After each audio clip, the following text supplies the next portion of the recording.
Yo nakama, apa kabar kalian semuanya? Semoga selalu sehat di setiap keadaan. Kali ini kita akan membahas sesuatu yang sangat menarik. Di dunia anime, banyak kita temukan karakter yang kuat di dunianya masing-masing. Ada yang kuat dari lahir, dan ada juga yang kuat karena latihan dan pengalaman. Tetapi dari banyak karakter tersebut, ada beberapa karakter yang bahkan sampai dianggap anomali atau suatu keanehan saking kuatnya. Berikut adalah 3 karakter anime yang dianggap anomali atau keanehan saking di overpower-nya. Di dunia Demon Slayer, manusia dan iblis hidup dalam ketakutan dan pertempuran tanpa akhir. Namun ada satu nama yang berdiri di atas segalanya, yaitu Yorichi Tsudikuni. Sosok yang kekuatannya begitu besar, hingga iblis terkuat sekalipun Muzan Kibutsui nyaris hancur di tangannya. Yorichi bukan sekadar pendekar pedang.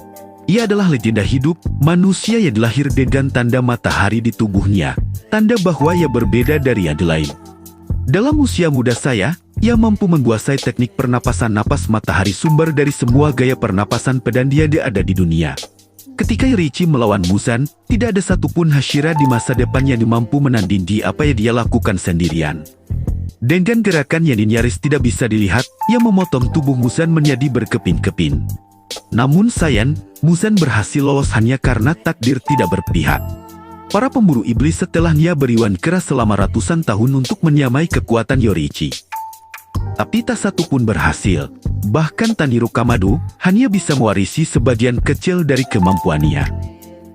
Yorichi adalah anomali manusia yang seolah lahir di luar sistem dunia Kimetsu no Yaiba itu sendiri. Ia terlalu kuat untuk disebut manusia biasa, terlalu murni untuk disebut iblis, dan terlalu sempurna untuk diulangi oleh sejarah. Muzan sendiri mengakui bahwa Yorichi adalah satu-satunya manusia yang pernah membuatnya takut. Ketakutan yang tidak pernah hilang, bahkan setelah berabad-abad. Yorichi Tsudikuni manusia di luar takdir, dan anomali sejati yang bahkan para Hashira hanya bisa kagumi dari jauh.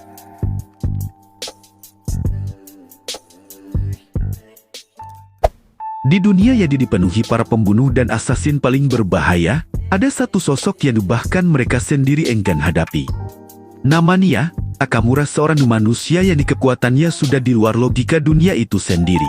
Saat orang lain mengandalkan senjata, racun, dan strategi rumit, Takamura hanya mengandalkan pedangnya. Gerakannya seperti hewan buas, cepat, brutal, dan nyaris mustahil dibaca. Ia tidak hanya bertarung, ia mendominasi setiap pertempuran yang dia masuki. Dalam dunia Sakamoto Days, setiap karakter punya batas kemampuan. Tapi Takamura, dia menghancurkan batas itu sendiri. Lawannya bisa superhuman, bisa pembunuh legendaris, bisa siapapun, hasilnya tetap sama, semuanya tumban. Para asasin menyebutnya anomali, karena kekuatannya tidak bisa dielaskan, bahkan oleh hukum dunia mereka sendiri. Satu tebasan pedangnya, satu gerakan kecil, sudah cukup untuk mendakhiri nyawa musuhnya tanpa terlihat. Takamura bukan sekadar kuat, dia adalah simbol dari kekuatan yang terlalu besar untuk dunia tempat dia tinggal. Sosok yang membuat para pembunuh kehilangan rasa percaya diri hanya dengan kehadirannya.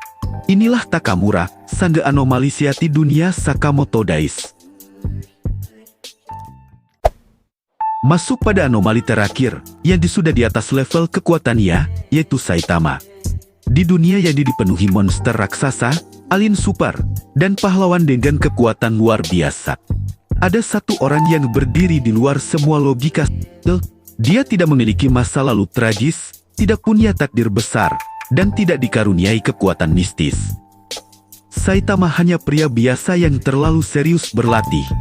100 push-up, 100 sit-up, 100 squat, dan lari 10 km setiap hari.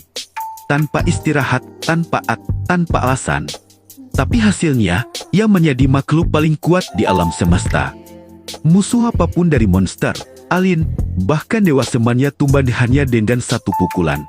Satu pukulan saya. Masalahnya, kekuatan itu membuat hidupnya kehilangan makna. Tidak ada lagi lawannya yang bisa menantang. Tidak ada pertarungan yang membuat darahnya berdesir. Saitama menjadi simbol anomali sejati, karakter yang terlalu kuat bahkan untuk dunia on punishment itu sendiri. Dalam sistem dunia superhero, kekuatan seseorang diukur lewat kelas A hingga S. Tapi Saitama, ia tidak bisa diukur. Bahkan pahlawan kelas terkuat seperti Tatsumaki atau Baneta akan punya peluang melawannya. Dan ketika ia menghadapi Boros, alien Yaji bisa menghancurkan planet. Saitama tetap menang dengan mudah, tanpa mengeluarkan setengah tenaga. Namun di balik kekonyolan dan kekuatannya, Saitama membawa pesan yang di dalam ketika kamu sudah mencapai puncak segalanya. Kata yang kamu cari bukan kemenangan, api rasa tantangan yang telah hilang. Saitama bukan hanya pahlawan. Dia adalah anomali mutlak, makhluk yang melampaui batas dunia dan logika generasionen itu sendiri. Satu-satunya pria yang bosan karena terlalu kuat.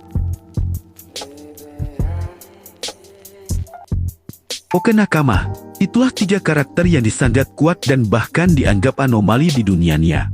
Bagaimana menurut kalian? Jika menarik, silahkan like, komen dan subscribe untuk mendapatkan konten menarik lainnya.